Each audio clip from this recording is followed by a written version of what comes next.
Hi, everybody, and welcome to this edition of the Taking Control of Your Diabetes podcast.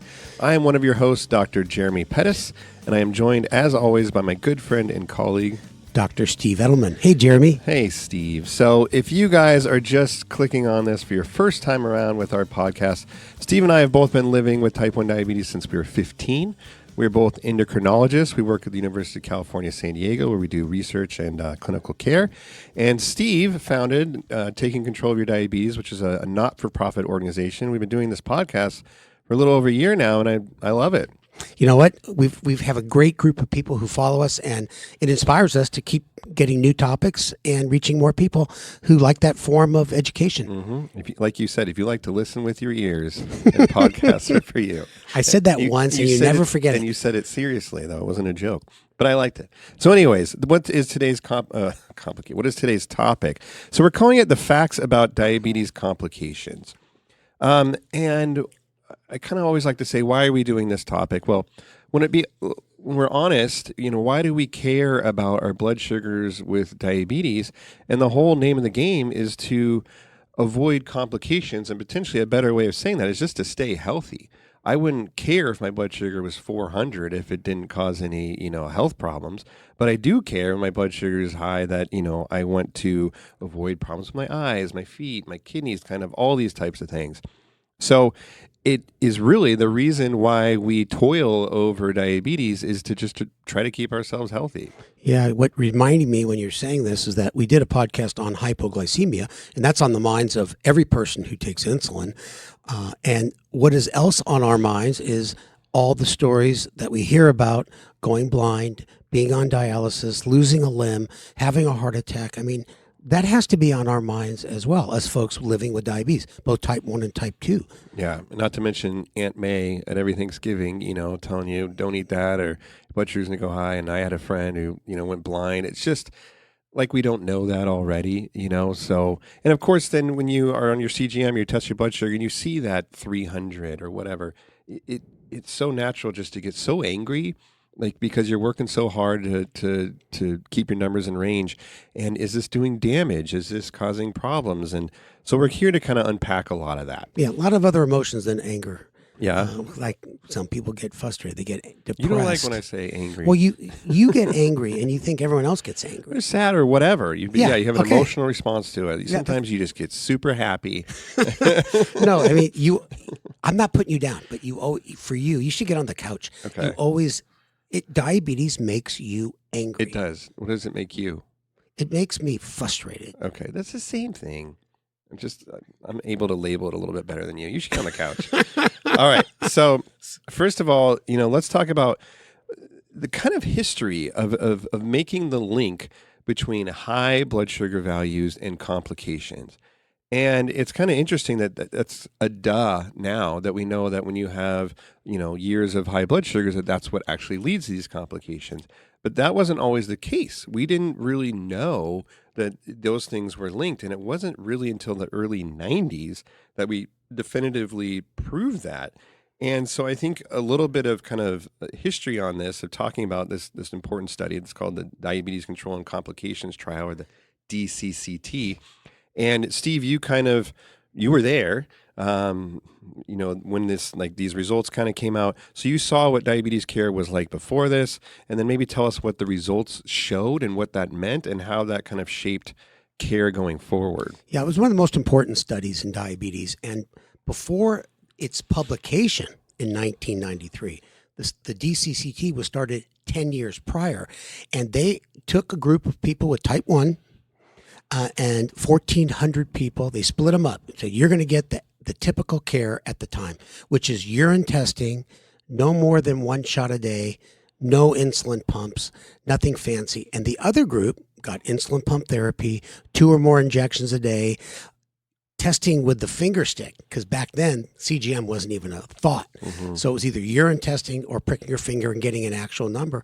And they followed these people for 10 years, and the study was actually stopped early because they saw that the complications, the initiation of complications like eye, kidney, and nerve disease, and for those who had those conditions, but when they entered the study, the progression was much slower in the group that had what we call intensive glycemic control, where the average A1C was 7. And the average A1C in the group that they just said conventional therapy, what was out in the community, was 9%. Now, Jeremy, I was a young resident fellow at the time. I was in the audience in Las Vegas Convention Center in 1993, where they announced the results. It was took 3 hours, and later on, Didn't you say it was standing room only? Oh, this was the hottest ticket in town kind of thing. Yeah, Yeah.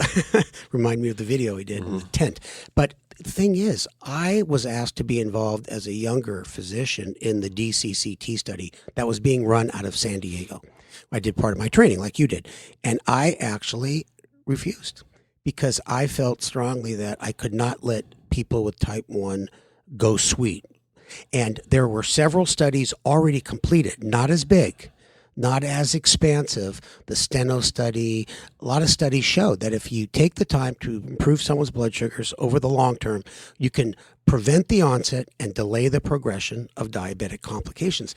And in retrospect, I'm glad this study was done. It was one of the most expensive studies at the time because it helped convince practicing physicians that they should actually take the time and effort to control their patients' blood sugars. Now, if you can imagine, before this study, a lot of doctors just said, well, it's never been proven that tight control prevents complications, so I'm not going to worry about it. And that's what's so amazing. One point that's so amazing to me is that you said the kind of standard group had an A1C of 9, and that was completely acceptable at that time. And you mentioned that the results were published in 1993. It wasn't that long ago. Yeah. And interestingly, I always say that I was diagnosed in 94. So it was right around this time that I kind of caught this wave of when I was diagnosed. It was always, you got to control your blood sugars to prevent complications. Very different than probably when you were diagnosed. It was kind of, oh, you're 15. We don't want to bother you with all these injections. Right. But Jeremy, you had a good doctor. Yeah. There are many doctors that have a hard time keeping up with publications and big studies. And that leads to why I started taking control of your diabetes. Now, think about this. Publication, New England Journal of Medicine, 1993.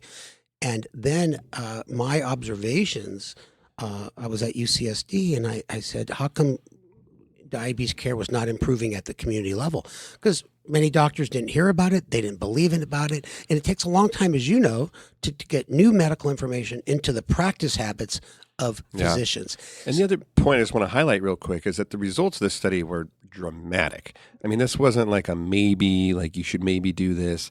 This was just kind of cut and dry. When you get your A1C down, the people's, complications is less. And by the way, it wasn't if your A1C is 7, you're good, and if it's above 7, it's bad. With every increment of control, they clearly showed benefit, going from 10 to 9, 9 to 8, 8 to 7. And this is kind of where our 7% comes from, is that we have a lot of data now showing that if you keep your A1C around 7, that you can avoid complications. So back to your story of now things aren't changing. Yeah, that's a great point. And we always talk about it's not a sprint, it's a marathon. When your blood sugars are high, every 1% drop leads to reduction in complications. So I mean, it was very frustrating for me. And I did a lot of medical education at that time, all about the DCCT. And in fact, our first TCOID's first continuing medical education program for healthcare professionals was on the DCCT results. And I got so frustrated because things were changing too slowly. I said, okay, I'm going to take the important messages about living a long and healthy life directly to the people most affected by this, people living with diabetes and their loved ones. And that was the beginning of TCOID 2 years after the publication of the DCCT. So, and I focused on patients for decade, and then I realized that we have to really educate healthcare professionals and people with diabetes in a parallel fashion to create good communication between those two groups. So I gave up for healthcare professionals for a while. I was so irked. I was angry, and then I came full circle that everyone has to know this information, and that's the whole premise of TCOID: take control of your diabetes. And I think the good news is that over time, and with this publication and many, many others, that complications are coming down and people can get, good control of their diabetes. But unfortunately, what has persisted, I think, is this idea that diabetes is still a death sentence, that you will get complications. It's just a matter of time. And that probably was the way it was, prior to the DCCT, certainly kind of when you were diagnosed. And I know you've told stories of when you were in medical school, and even when I was in medical school, you have diabetes, you just lost 15, 20 years of your life, which simply is not true anymore. But still to this day, those are the messages that people are here when they're diagnosed. Oh, you have diabetes, just a matter of time before, you lose your foot. And they might not even kind of understand that that's likely actually to not happen. Yeah, and add that, so much of this depends on access to good care and good therapy, and unfortunately, people aren't motivated. They don't have access. They don't even know about TCOID. They may have a caregiver that is fed up with someone who's not, quote, following their advice. And unfortunately, we see it at UCSD all the time that people go through life with high A1Cs. They're the ones that develop complications. Yeah. And for people listening, there are a lot of people that go through life with bad control that do not get serious complications. And, there's so many other factors that lead to complications that we don't even know about. But in general, the duration and severity of hyperglycemia relates to the development of these microvascular complications. And they do influence macro too. And we'll differentiate those two in a second. Yeah. But that's the general rule of thumb. And you don't, a lot of people say, oh, my blood sugar's at 350. Oh, my God, I'm going to get eye disease tomorrow. It doesn't work that way. It takes years and years of blood sugars. I always say consistently over 200. Yeah, exactly. And that is important because as much as I get angry or frustrated with these high blips, it's reminding yourself, you know what, you get that blood sugar down and you kind of fight the fight the next day. Well, mention the publications that we always mention about comparing people with diabetes to non that are under decent control. Yeah, so actually following people from this DCCT study now for decades, they've been actually able to take those people and kind of match them with people that are their same age and other factors. And they found that the people with type 1 diabetes, as long as they keep their A1C less than 8 or so, they tended to live just as long, if not longer, than people without diabetes. So it's a little bit of separate things that, yes, you want to keep your A1C less than 7 to avoid complications. But when it comes to kind of overall lifespan, as long as you're keeping it at 8 or so less, that you should live a long and healthy life and potentially even longer than our non-diabetic friends. So that message, we just need to squash it. And I think there's a chance. That makes me so angry. There's a chance here to kind of think of diabetes as an opportunity. I know that takes like a big leap for people. It's a lot of work. But what made me think about that is I actually have a friend of the family. She's a little bit older and has been worried about her blood sugar. So I actually just put a Dexcom on her and I'm following her blood sugars now. And I'm not kidding. I'm kind of hoping her blood sugars are a little high to get her some of these diabetes medications, the GLP-1s like Ozempic, because now, especially in the type 2 world and in type 1, there's so many medications that can help people lose weight. And so if you engage with it and you're not fearful of it, it can become a real opportunity. Yeah, and I should mention for the folks with type 2 listening that they did similar studies like the DCCT, but for people with type 2. Half of them under good control, the other half under poor control. I would say the conventional therapy as it was at the time, and they showed similar results.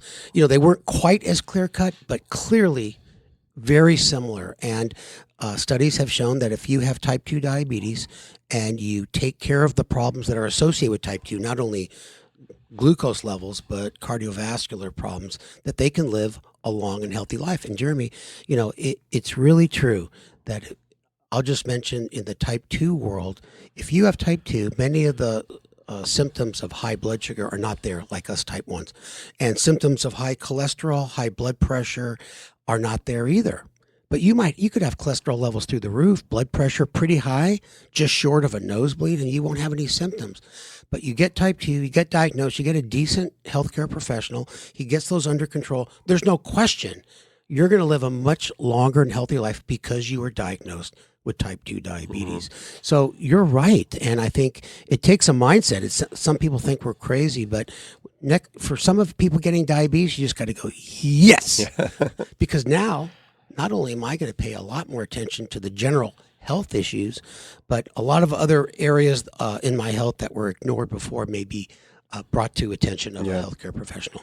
And I think another super important point that you always would say in your opening talks at the conference is it's never too late to take control of your diabetes. And that's so important because a lot of people say, well, gosh, I was diagnosed and, I was in denial for 2, 3, 5 years, whatever. My A1C was above 10 and it's just too late for me. Like the damage is done. And that's not true. That if you get your blood sugars under control, you can still, you still will have the benefits of that. And it's amazing that sometimes I'll see type 1s that have had it for 40 years. And they said, well, when I was a teenager, my A1C was over 9 for 2 years. And they're just waiting for that to kind of catch up to them. And I just have to say, no, that's not, you're not always just kind of running away from that. You've done such a good job for 40 years, have some confidence in it. So if you're sitting out there and you're one of those people, you can always engage. Yeah. And, good control makes you feel better on a day-to-day basis, even if you have complications. But I really appreciate you saying that because that was the last slide of my talk for 25 years when we did those in-person lectures at convention centers. It's never too late to take control of diabetes. That brings back good feelings inside. Thank you, Jeremy. I know you've only heard that lecture maybe 100 times, but, and as most of you may not know is that when COVID hit, we converted to virtual, and we're staying mostly virtual, but not completely. Check out our website because we can reach people around the globe. And we actually touch 2.5 million people per month now, and everything we do is free. But along the it's never too late line, it's not just if your A1C is high, but if you do have complications, let's say that you have some eye disease, the same kind of mentality can sink in. Gosh, I've been, working my butt off and I have this issue in my eye or my kidney. My doctor tells me my kidney function is down. Still getting tight control can still help. And then treating those issues aggressively is helpful. So even if something has happened, that's actually a time that you want to be more engaged and more aggressive with your diabetes rather than kind of backing off. Yeah, and you and I were talking before we started, what was care like before the DCCT study, and your doctor was on it. And for me, I was, diagnosed in 1970, and long before the DCCT was ever designed. And I was given one shot of NPH in regular day. For someone with type 1 and eating 3 meals a day, you can imagine my A1C, if they had the A1C test, probably was above 10%. And not because I wasn't doing everything I was told. And I was urinating in a little tube and on a little strip, which didn't tell you what your blood sugar was. It just told you if you had no sugar in your blood, a little bit, or high. And remember, whatever in your urine was in your blood 3 hours prior. So I was on one set dose of insulin, no matter what my urine test showed. And, so it was the dark ages. And that's why I have complications today. Yeah, and I think I've appreciated you telling your stories, and I think I've had to nudge you a little bit to talk about this because I think there is, for you and for a lot of people with complications, some shame, maybe some guilt. Should I have done this? Should I have done that? And that can be tough. But I think there is some solace in the fact that you were doing what the medical community was telling you to do. It was the best that they knew how to do at the time, and things have changed and gotten a lot better. But a lot of times people have a hard time saying, gosh, I went to the eye doctor and they found this, a little bit of retinopathy because they feel like it's a personal failure, which I think is something very unique to diabetes, that there's something about the constant measurement and the constant adjustments that makes you feel like if something goes wrong, it's your fault versus when you hurt your knee, well, actually, it was your fault. You were riding your bike, but some other medical conditions, and people just don't go there. That it's just something they got and they have to deal with. You've mentioned that, and I hear people all the time with diabetes, maybe have a public audience, and they'll say, "I've had diabetes 20 years, 30 years, and I have no complications," and I'm happy for them, but they're a little insensitive in the fact that, how do you feel if you do have complications? So basically, it's always good. Thank you for helping me out of the closet. It's been very therapeutic, and I don't feel guilty anymore. Well, that's good. It's listen, I had diabetes in the dark ages, and I feel good that I met some pretty good doctors as an undergraduate at UCLA, and have had really good control at least the last decade and more. So I'm hoping that I can halt the progression. And you have, and I think, you do stress about every time you get your kidney function, measured, and sometimes you ask me to look at it before you look at it, because every time it's something that you're worried about. Is it getting worse? And knock on wood, it really hasn't in years, if not, a decade or more. It's been stable. So I think it's a good example of, are you happy that that's happened? No, but you're doing the best with your blood sugars and taking other medications to control it, and you can keep things in good health. Yep. And everybody should feel, I'd say, confident that they could live a long and healthy life with diabetes. Yeah. Well, let's talk a little bit specifically, I guess, about the complications. So kind of broad categories you mentioned, we break them down into what we call microvascular, small blood vessel complications, and then macrovascular, large blood vessel complications. So micro is the small blood vessels in the eyes, in the kidneys, and then actually the nerves we put in that group too. And then macrovascular would be the bigger vessels in the heart. So like talking about heart attacks and strokes in your brain. So why high blood sugars mess up the blood vessels? There's lots of different kind of ways that this can happen, but ultimately when your blood sugars are high for a long period of time, it can just make the blood vessels not function properly. They kind of grow abnormally. They become leaky. So the eyes are a really good example of that, where people can look in your eyes and actually see that you have like too many blood vessels there, or the ones that are there are damaged and kind of leaking into the eye space. And that is just, again, from just chronic high blood sugars that can damage the blood vessels, and that leads to issues. The same thing is going on in the kidney. The same thing can be happening kind of adjacent to the nerves. But again, an important thing is that it's over years. Yeah, and I think it's really important to know that when they look under the microscope of people with type 1 diabetes, their eyes, their kidneys, their nerves, and type 2, it's the same, what we call pathophysiology.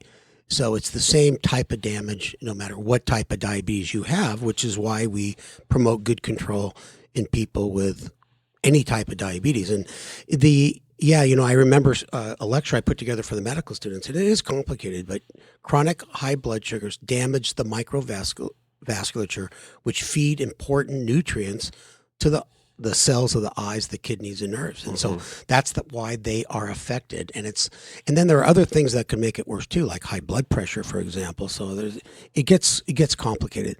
Yeah. And again, we know that obviously controlling blood sugars helps reduce these. But in the number 7, isn't some kind of magical number. It comes from the DCCT. Really, people say, well, shouldn't I want my A1C to be normal, which is, less than 5.7? No, because we showed in that study also that there is kind of a diminishing returns, that the difference in complications between an A1C of 7 and 6.5 wasn't really that much different. However, back in those days, going from 7 to 6.5, you had much more hypoglycemia. So 7 was kind of landed on as a safe place that was achievable to reduce complications without inducing more hypoglycemia. Now, if you're somebody who's out there and your A1C is 6 and you have like no hypoglycemia, more power to you. But if you're having a lot of hypos, you just need to find that right kind of sweet spot. Yeah, for some of you that look at your own labs, which is pretty common these days, the pathologist who's in charge of the lab puts the normal ranges for A1C. Normal is less than 5.7. And a lot of people think that normal range is what they should be at. Right. And they say, oh my God, my A1C is creeping up. It's 5.8 now. There's a difference between the normal ranges for people without diabetes and the goals for people with diabetes. I think that's really important. Less than 7 is awesome. Less than 7.5, you're in a pretty darn good zone. Less than 8, if you're up closer to 8, then you start working on lifestyle or maybe look at medication. But I think that's a really good point, that the DCCT and many other studies, that critical level for complications microvascular starts around 7. So it's important that people get as close to that as they can without significant hypo. And we have great tools to do that, both type 1 and type 2. Yeah, and also keeping in mind that these studies, are from large populations and they give you averages. And so you never know. So I just saw this patient who was probably about 35. He had type 1 since he was 2. and it had good control, according to him, his whole life. His parents were taking care of him when he was a kid, etc. And then went to get an eye exam and it had some retinopathy and was just really angry.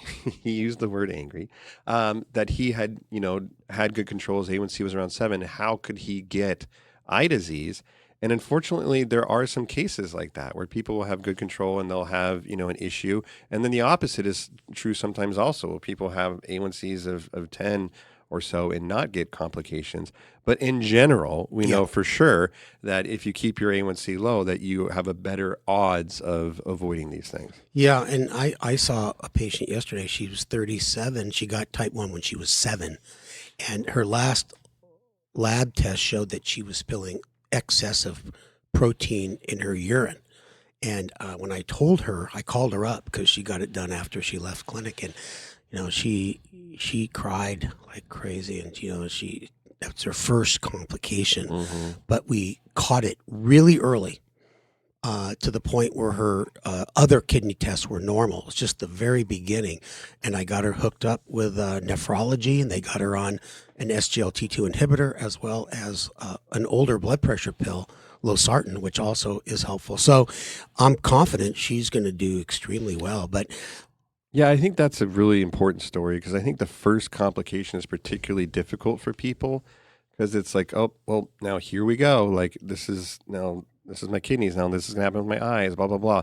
And that's not necessarily true. In her case, depending on how much protein she has in her urine, that could actually revert to normal. Or at least stay stable. Yep. She may never have issues with eyes or other, things. So I think people feel like it's just the first step of many terrible things to come. And that's not necessarily true either. Well, my first one, I'll just mention it briefly because bringing back memories today, is in medical school. I have a good friend of mine. He's an orthopedic surgeon. He went into orthopedic surgery. Big burly guy, played rugby. So we had a softball game, and he gave me a big bear hug. Like he lifted me off the ground. And the next day I had a little blurry vision in my eye. And I went to a retinologist in Sacramento, Dr. Peabody. I still remember his name. And he said, yeah, you got beginnings of diabetic retinopathy, because apparently I squeezed some fluid out of these leaky blood vessels. So that was my first time in medical school, which was probably about 1980, which was only 10 years after I got diagnosed with type 1. But remember, I had terrible control for years. Then I went to the Joslin Clinic where I got my first laser therapy, and that probably helped prevent progression also, by a famous retinologist, Dr. Lloyd Ayala. So yeah, my first one, it was like a real wake-up call. Yeah. And here I am in medical school, pretty but also early. Here you are now, decades later, seeing fine. I know you have issues that You say I can't drive. That has nothing to do with your vision. That's why I got a just Tesla. Your skill I set. push home. I just goes right there. But I think this is a good example that, I know it's something that bothers you, but that with therapy that you've been able to maintain that is important. So I think that reminds me, kind of like starting to wrap up, is that because this is such a tough subject, complications, people that have so much emotion wrapped up in it, I always tell people when you do go get that eye exam, I'll just use an eye exam as an example. If your eyes are healthy, then celebrate that. That that is means like years of hard work and it's actually paying off. That there's a moment that you should actually congratulate yourself, or that you do have issues with your eyes, but you're getting it treated and it's been stable. That's also something to actually celebrate. I think that the trouble is when it's constantly a failure or fear, or that you've done something wrong. But we just need to realize that there's moments to pat ourselves on the back, and I don't think do that nearly enough for all the stuff that we have to do, all the medications, all the measuring, all the concern for ourselves and our family, that God, we should have some wins from time to time. And if you're keeping your complications at bay, that's certainly a win. Yeah, and I just add on to that, be knowledgeable about your conditions. And I think our TCOID website is actually quite rich now in our video vault. The more you know, the better conversations you can have with your caregiver. And I think it comes down to being knowledgeable and getting a healthcare professional that really knows what he or she is doing with the particular complication that you may be having. Absolutely. And that helps emotionally too. It helps you feel like you're in some degree of control. And specifically, we did a podcast, the Diabetes Warranty Program, which goes into a lot more detail about how avoiding complications. We did a whole podcast on eye health. And then on our website, we have all kinds of things on cardiovascular disease, kidney disease. If there's one specific area that you want to hear more about, trust me, we've got some information for you on it. So I think with that, it is a little bit of a heavy topic, but I think an important one, and we don't really talk about it enough. Maybe we kind of semi-intentionally avoid it. Yeah. So it's good to kind of address it head on. And then just remind you guys, if you like our podcast, please like it, please share it. And again, we are not for profit. We're doing this on our own dime. So that's why we don't have ads or anything. So if you have any inclination to donate, that is definitely appreciated so we can keep doing this. Yep. Appreciate that. Thanks, Jeremy. Yeah. Thanks, everybody. Good talk, and we'll catch you guys on the next one. Take care.